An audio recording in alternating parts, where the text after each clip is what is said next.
Hello friends, ഞാൻ Mustafa from ഫിറ്റാക്ട്. ഫിറ്റാക്ട് I T ക്ലബിലേക്ക് സ്വാഗതം. Excel ആണ് പഠിച്ചുകൊണ്ടിരിക്കുന്നത്. എക്സലിൻ്റെ രണ്ടാമത്തെ ചാപ്റ്റർ ആണ് പഠിക്കുന്നത്. ഇതിൽ നമുക്ക് എക്സൽ ഓപ്പൺ ചെയ്യാൻ നമ്മൾ പഠിച്ചിട്ടുണ്ട്. എക്സലിൻ്റെ ഷോർട്ട് കട്ട് ഐക്കൺ ക്രിയേറ്റ് ചെയ്തിട്ടുണ്ടെങ്കിൽ അതിൽ ഡബിൾ ക്ലിക്ക് ചെയ്യുക. അപ്പോൾ എക്സൽ ഓപ്പൺ ചെയ്തു വരും. ബ്ലാങ്ക് വർക്ക് ബുക്ക് ഓപ്പൺ ആക്കുന്നു. ഇപ്പോൾ നമുക്ക് ഇതിൻ്റെ ഇൻ്റർഫേസ് ഒക്കെ നേരത്തെ നമ്മൾ ഫസ്റ്റ് ചാപ്റ്ററിൽ പഠിച്ചു കഴിഞ്ഞു. ഇനി നമുക്ക് ഇതിൽ എങ്ങനെയാണ് ഡാറ്റ എൻ്റർ ചെയ്യുന്നത് എന്നാണ് പഠിക്കുന്നത്. അപ്പോൾ ഡാറ്റ എൻ്റർ ചെയ്യുന്നത് സെല്ലുകളിലാണ് എന്ന് നമ്മൾ പറഞ്ഞു. അപ്പോൾ ഇവിടെ A1 എന്ന സെല്ലാണ് സെലക്ട് ആയി നിൽക്കുന്നത്. ഇതിൽ ഡാറ്റ എൻ്റർ ചെയ്യാം. ഇനി നമ്മൾ മറ്റേതെങ്കിലും സെല്ലിലാണ് ഡാറ്റ എൻ്റർ ചെയ്യുന്നതെങ്കിൽ ആ സെല്ല് സെലക്ട് ചെയ്യാം. ജസ്റ്റ് ഇവിടെ A2 എന്നുള്ള സെല്ല് സെലക്ട് ചെയ്യുന്നു. അപ്പോൾ സെലക്ട് ചെയ്ത സെല്ലിൻ്റെ പേര് ഇവിടെ കാണാം. A2 എന്നത് സെല്ല് സെലക്ട് ആയി നിൽക്കുന്നു. ഇനി ഈ സെല്ലിൽ നമുക്ക് ഡാറ്റ എൻ്റർ ചെയ്ത് നോക്കാം. ഇവിടെ നമ്മൾ ടൈപ്പ് ചെയ്ത് കൊടുക്കുകയാണ്. ഇവിടെ സെയിൽ എന്ന് ടൈപ്പ് ചെയ്തു. സെയിൽ എന്ന് ടൈപ്പ് ചെയ്തു. അതിനുശേഷം എൻ്റർ കീ പ്രസ് ചെയ്തു. അപ്പോൾ അതിവിടെ അപ്ലൈ ആയി സെയിൽ എന്നുള്ളത്. നെക്സ്റ്റ് നമ്മൾ അടുത്ത സെല്ല് സെലക്ട് ആയി A3. എ എന്ന കോളത്തിൽ 3 എന്ന റോയിലുള്ള സെല്ലാണ് സെലക്ട് ആയി നിൽക്കുന്നത് A3. ഇനി ഇതിൽ നമുക്ക് ഡാറ്റ എൻ്റർ ചെയ്ത് നോക്കാം. ഈ ഡാറ്റ എൻ്റർ ചെയ്യുന്നു. ഇവിടെ നമ്മൾ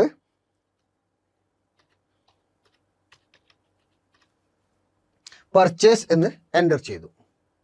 ഇനി എൻ്റർ കീ പ്രസ് ചെയ്യുമ്പോൾ നമ്മൾ ഇതിൽ ഡാറ്റ എൻ്റർ ചെയ്തതിന് ശേഷം എൻ്റർ കീ പ്രസ് ചെയ്യുമ്പോൾ താഴേക്കാണ് നെക്സ്റ്റ് സെലക്ഷൻ ആവുന്നത്.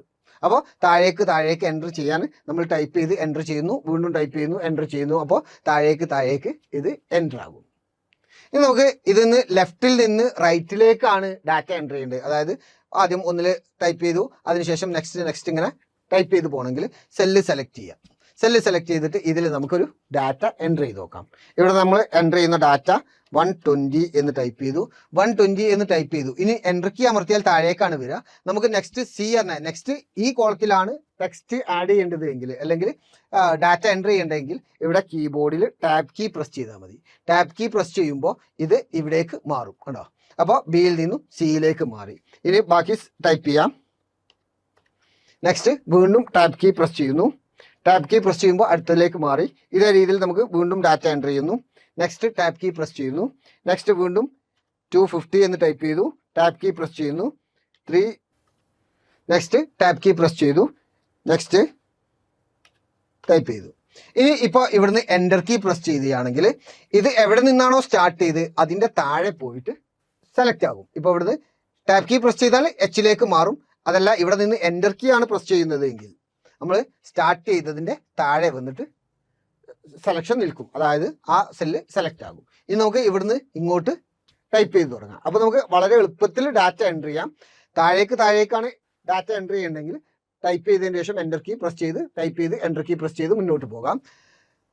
റൈറ്റിലേക്കാണെങ്കിൽ ഡാറ്റ എൻ്റർ ചെയ്യുക. അതിനുശേഷം ടാബ് കീ പ്രസ് ചെയ്യുക. കീബോർഡിൽ ടാബ് കീ പ്രസ് ചെയ്ത് നമുക്ക് റൈറ്റിലേക്ക് മൂവ് ചെയ്ത് അത് എൻ്റർ ചെയ്യുക. അതിനുശേഷം ലാസ്റ്റ് എൻ്റർ കീ പ്രസ് ചെയ്താൽ എവിടെയാണോ സ്റ്റാർട്ട് ചെയ്ത് അതിൻ്റെ താഴെയുള്ള സെല്ല് സെലക്ട് ആകും. നമുക്ക് ഇവിടുന്ന് ഡാറ്റ എൻ്റർ ചെയ്യാം. ഇവിടെ ഡാറ്റ എൻ്റർ ചെയ്യുന്നത് ഇതേ രീതിയിലാണ്. 100 എന്ന് ടൈപ്പ് ചെയ്തു.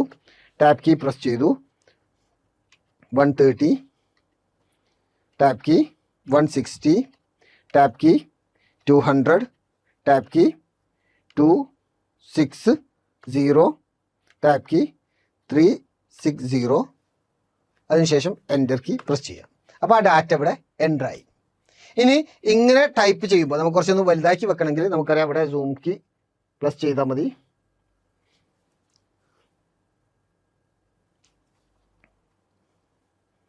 ആവശ്യമായ രീതിയിൽ ഇവിടെ നമ്മൾ ഇത് സൂം ചെയ്ത് വെക്കുന്നു. നമ്മളിങ്ങനെ ടൈപ്പ് ചെയ്യുമ്പോൾ നമുക്കിവിടെ തെറ്റിപ്പോവുകയാണെങ്കിൽ അതിൽ ക്ലിക്ക് ചെയ്യാം. അതിനുശേഷം നമുക്ക് ടൈപ്പ് ചെയ്ത് കൊടുക്കാം. നമുക്ക് മറ്റൊരു ടെക്സ്റ്റ് കൊണ്ടാണ് അല്ലെങ്കിൽ മറ്റൊരു വേർഡ് കൊണ്ടാണ് ചേഞ്ച് ചെയ്യണമെങ്കിൽ നമ്മൾ ജസ്റ്റ് ടൈപ്പ് ചെയ്താൽ മതി. ഇവിടെ നമ്മൾ ഓവർഹെഡ് എന്ന് ടൈപ്പ് ചെയ്തു. അതിനുശേഷം എൻ്റർ കീ പ്രസ് ചെയ്യുമ്പോൾ അത് ആദ്യത്തെ ടെക്സ്റ്റ് മാറിയിട്ട് പുതിയ ടെക്സ്റ്റ് വന്നിട്ടുണ്ട്. എന്നാൽ ഇവിടെ ഈ ടെക്സ്റ്റിൽ തന്നെയാണ് നമുക്ക് ചേഞ്ച് ചെയ്യേണ്ടതെങ്കിൽ ആ സെല്ല് സെലക്ട് ചെയ്യുക. അതിനുശേഷം ഇവിടെ കാണുന്ന ഫോർമുല ബാറിൽ ക്ലിക്ക് ചെയ്തിട്ട് ഇവിടെ നമുക്കിപ്പോൾ കഴ്സർ ഇവിടെ ബ്ലിങ്ക് ചെയ്യുന്നത് കാണാം. അവിടെ നമുക്ക് മാറ്റം വരുത്തിയാൽ മതി. ഇപ്പോൾ ഇവിടെ നമ്മൾ എന്ത് ചെയ്തു, സ്പേസ് ഒഴിവാക്കിയിട്ട് എൻ്റർ കീ പ്രസ് ചെയ്താൽ ഇതേ രീതിയിൽ വന്നു. അല്ലെങ്കിൽ നമുക്ക് ചെയ്യാവുന്നത് ഈ സെല്ലിൽ പോയിട്ട് ഡബിൾ ക്ലിക്ക് ചെയ്യാം. അപ്പോൾ അവിടെ സെലക്ട് ആയി. ഇപ്പോൾ മൗസ് കഴ്സർ ഇവിടെ ബ്ലിങ്ക് ചെയ്യുന്നത് കാണാം. നമുക്ക് മൗസ് വേണ്ട രീതിയിൽ അറേഞ്ച് ചെയ്തിട്ട് എവിടേക്കാണ് വേണ്ടത് എങ്കിൽ അത് മാറ്റി വെച്ചിട്ട് നമുക്ക് ഇതേ രീതിയിൽ എഡിറ്റ് ചെയ്യാം. മുമ്പിലുള്ള, അതായത് കൗസറിന്റെ ഫ്രണ്ടിൽ റൈറ്റ് സൈഡിലുള്ള ഒരു ടെക്സ്റ്റ് ആണ് ഡിലീറ്റ് ആവേണ്ടെങ്കിൽ ഡിലീറ്റ് കീ ഉപയോഗിക്കുക.